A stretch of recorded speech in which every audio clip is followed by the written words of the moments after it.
जय जय शङ्कर हर हर शङ्कर जय जय शङ्कर हर हर शङ्कर जय जय शङ्कर हर हर शङ्कर जय जय शङ्कर हर हर. மங்கள ஆரம்பம். தெய்வத்தின் குரல் 5ஆம் பாகம். தேவரும் தொழும் தெய்வம். மங்கள ஸ்லோகம். இந்த புஸ்தகத்தில் சீதாராவண சம்வாதத்தில் கவி கணேச ஸ்துதி ஆரம்பத்தில் கூறியிருக்கிறார். அதில்தான் சந்திரமௌலி சம்பந்தமாக ஒரு கணேச லீலை வருகிறது. அது பிரணய கலகத்தில் ஊடியிருந்த பார்வதி பரமேஸ்வராளை ஒன்று சேர்த்து வைத்து நம் மனசில் பரம மங்களமான ஒரு உணர்ச்சியை உண்டாக்குகிறது. மங்கள ஸ்லோகம் என்பது நிஜமாகவே ரொம்பவும் மங்களமாயிருக்கிறது. ஆனால் இந்த ஸ்லோகம் சித்திரகவியாக இல்லை, ஸ்வபாவிகமான, அதாவது இயற்கையான கவிதாரசத்தோடு அமைந்திருக்கிறது. கிரீடா ருஷ்டாத்ரி ஜாங்கிரி பிரணத சிவ சிரஸ் சந்திரகண்டே கராக்ரம் லீலாலோலம் பிரசாரிய ஸ்புர தமலபி சாஷங்கயா ஆக்ருஷ்டு காமக உத்யத் ஹ்ருத்ய ஸ்மிதாபியாம் அஹம் அஹம் இகயா ஆலிங்யமானஹ சிவாபியாம் கஷ்சின் ந சிந்திதார்த்தம் கலயது களபோ பாலலீலாபிராமக. குட்டி யானையான கணபதி குழந்தை விளையாட்டில் கழிக்கிறது. களபோ பாலலீலா அபிராமக. அந்த ஆனந்த குழந்தை நாம் விரும்பி நினைக்கிற பொருளை எல்லாம் நமக்கு அருளட்டும். ந சிந்தித்த அர்த்தம் கலையது. இது கடைசி வரி. முதல் 3 வரிகளில் அது பண்ணும் விளையாட்டு போக்கிரித்தனம் என்று சொல்வதா, நிஷ்கபடமாக விளையாடுகிறது என்று சொல்வதா என்று புரியாத விளையாட்டு எப்படியானாலும் ரசித்து மகிழும்படியாக இருக்கிறது. ஊடல் கூடலின் தத்வார்த்தம். அத்ரிஜா என்னும் மலைமகள் இருக்கிறாளே, சாக்ஷாத் பார்வதி. அவளுக்கு பார்த்தாவிடத்தில் பொய்க்கோபம். கிரீடா ருஷ்டா என்று விளையாட்டு கோபக்காரியை சொல்லியிருக்கிறார் கவி. இப்படி நாயகி ஊடல் செய்யும் போது நாயகன் அவள் காலிலேயே போய் விழுவதாகச் சொல்வது கவி மரபு. கீத கோவிந்தத்தை பார்த்தால் கிருஷ்ணன் ராதையின் காலில் போய் விழுந்தான் என்று இருக்கும். அருணகிரிநாதரில், அதாவது அவருடைய திருப்புகழில் பார்த்தால் வள்ளிக்குருத்தியின் காலிலே போய் சிவசக்தி குமாரராக இருக்கப்பட்ட சுப்பிரமணியர் விழுந்தார் என்று இருக்கும். என்ன அர்த்தம்? ஜீவாத்மாதான் நாயகி, நாயகன் பரமாத்மா.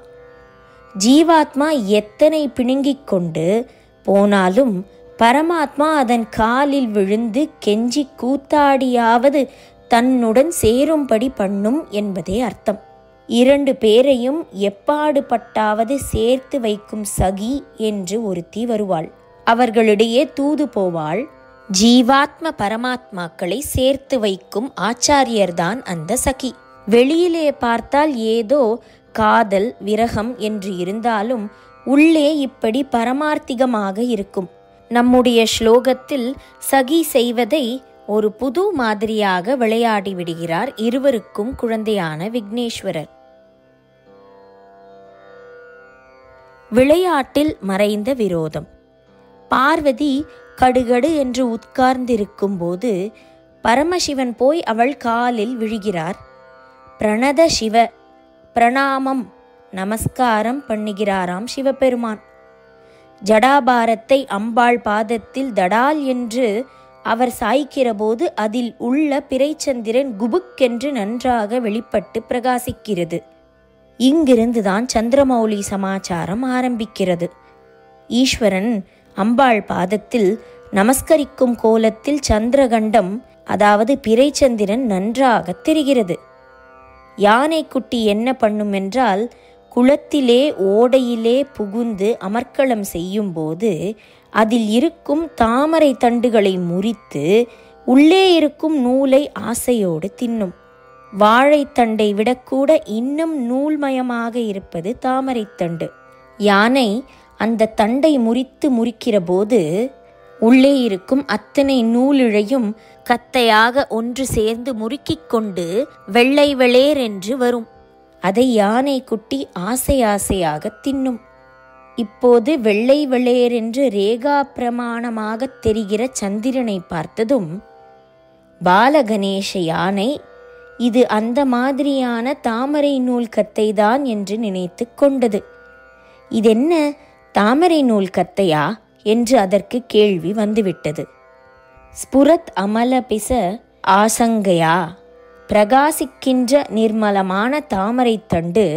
பிசம் என்றால் தாமரை நூல், தண்டு என்றும் சொல்லலாம் என்ற சந்தேகத்தினால் ஆசங்கா என்றால் கேள்வி, இது இப்படி இருக்குமோ என்னும் சந்தேகம் என்பதை விட கெஸ், ஊகம் என்று சொல்லிவிடலாம். சந்திர கண்டத்தை பார்த்ததும் இது தாமரை நூல் கத்தை என்று பிள்ளையார் கெஸ் பண்ணினார். உடனே அதை பிடித்து இழுக்க வேண்டும் என்று ஆசை ஏற்பட்டு விட்டது. ஆக்ரஷ்டு காமக, எதற்காக? தின்பதற்காகத்தான். நிஜமாகத்தான் இப்படி சந்தேகம் வந்ததோ? விளையாட்டு குறும்பில் அப்பா அம்மாவை சேர்த்து வைக்க வேண்டும் என்றே அப்படி நடித்தாரோ? பால லீலாபிராமக, குழந்தை விளையாட்டில் குஷிப்படுகிறவர் என்று பின்னாடி கவி முடித்திருக்கிறாரே, இங்கேயும் ஒரு லீலாலோலம் வேறு போட்டிருக்கிறார். பஜனைகளில் லீலாலோலா, ராசலீலாலோலா என்றெல்லாம் கேட்டிருப்பீர்கள். ஒன்றுக்கு ஆசைப்பட்டு கொண்டு ஆடுவதுதான் லோலம். விளையாட்டு பிரியனாக விகாரம் செய்பவன் லீலாலோலன். இங்கே நம் ஸ்லோகத்தில் லீலாலோகம் என்று சொல்லியிருப்பது முழு பிள்ளையாரையும் இல்லை. முழு பிள்ளையாரையும் இல்லை என்றால் என்ன அர்த்தம் என்றால், இங்கே குறிப்பாக அவருடைய தும்பிக்கை நுனிதான் விளையாட்டில் பிரியத்தோடு அசைந்தாடிக்கொண்டு இருப்பதாக சொல்லியிருக்கிறது. பின்னால் அவரையே, அதாவது முழு பிள்ளையாரையும் லீலாபிராமன் என்றவர் இங்கேயும் லீலாலோலன் என்று சொன்னால் புனருக்தி தோஷம், அதாவது கூறியது கூறல் என்ற குற்றம் ஏற்பட்டுவிடும். அதனால் இங்கே அவருடைய ஒரு அங்கமாக மட்டும் உள்ள தும்பிக்கை நுனிக்கும் தனியாக ஒரு விளையாட்டு ஆசை இருப்பதாக கராக்ரம் லீலாலோலம் என்கிறார். கர அக்ரம், யானையின் கையாகிய துதிக்கையின் நுனி. தும்பிக்கையை ஆட்டிக்கொண்டு அதன் நுனியால் எதை உறிஞ்சலாம், எதை துழாவலாம், முறுக்கலாம், உடைக்கலாம் என்று அவர் போவதை பார்த்தால் அந்த தும்பிக்கைக்கே தனியாக ஒரு உயிர் இருந்து அதுதான் விளையாட்டில் ஆடி அசைகிறது என்று நினைக்கும்படி இருக்கிறது. வெள்ளை வெளேர் என்று சந்திரன் தாமரை நூல் கத்தை மாதிரி இருக்கிறது. இரண்டும் குளிர்ச்சியாக இருப்பவை. நிலாக்கிரணங்கள் தனித்தனி தாமரை நூலிழைகள் மாதிரி இருக்கின்றன. பராசக்தி குண்டலினியாக சூக்ஷம ரூபத்தில் ஒரு தாமரை நூலிழை பரிமாணத்தில்தான் இருக்கிறாள்.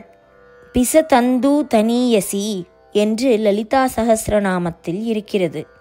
தாமரை நூல்கத்தை அல்லது தண்டு போல இருக்கும் சந்திரப்பிரையை கண்டதும் அதை இழுக்க பிள்ளையார் ஆசைப்பட்டார் அல்லவா? உடனே விளையாட்டு வினோதமாக ஆடிக்கொண்டிருக்கும் துதிக்கை நுனியை நீட்டி, பிரசாரிய என்றால் நீட்டி, எட்டி இருப்பதை இருந்த இடத்தில் இருந்தே தொட்டு இழுத்து கொள்ளவாகாக நீட்டுமாறு பிள்ளையாருக்கு தும்பிக்கை இருப்பதால் அதை நீட்டி அம்மா பாதத்தில் விழுந்துள்ள அப்பாவின் சிரசில் உள்ள சந்திர கலையை இழுக்க முயற்சி பண்ணினார். யானைக்குட்டி பிரியபுத்திரன் குறும்பாக விளையாடிக்கொண்டு தன் தலையில் இருக்கும் சந்திரனை தும்பிக்கையால் பிடித்திழுக்கிறது என்றால் அந்த பரமேஸ்வர தகப்பனாருக்கு எத்தனை சந்தோஷமாக இருக்கும். கற்பனையாக நினைத்து பார்த்தாலும் நமக்கே அந்த காட்சியில் ஆனந்தம் பொங்கிக் கொண்டு வரும்போது நேராக தாமே அந்த விளையாட்டுக்கு ஆளானவருக்கு, அதுவும் சொந்த பிதாவாகவும் இருப்பவருக்கு அப்படியே பூரித்து கொண்டுதானே சந்தோஷம் ஏற்பட்டிருக்கும். சந்திரமௌலீஸ்வரன் என்று தனக்கு பெரிய பெயர் கொடுத்துள்ள அந்த சிரோபூஷணத்தை பிள்ளை அபகரிக்க பார்ப்பதே மகுடாபிஷேகம் செய்விக்கிற மாதிரி அவருக்கு பேரானந்தத்தை கொடுத்து விட்டது. இவருக்கே இப்படி என்றால் அம்மாவுக்கு எப்படி இருந்திருக்கும்? குழந்தையின் விளையாட்டில் அப்பாவை விட அவள்தான் அதிக சந்தோஷம் அடைவாள். அதுவும் இப்போது அப்பாக்காரர் இவள் காலிலே தழைந்து விழுந்து கிடக்கிறார். இவளானால் உர் உர் என்றிருக்கிறாள்.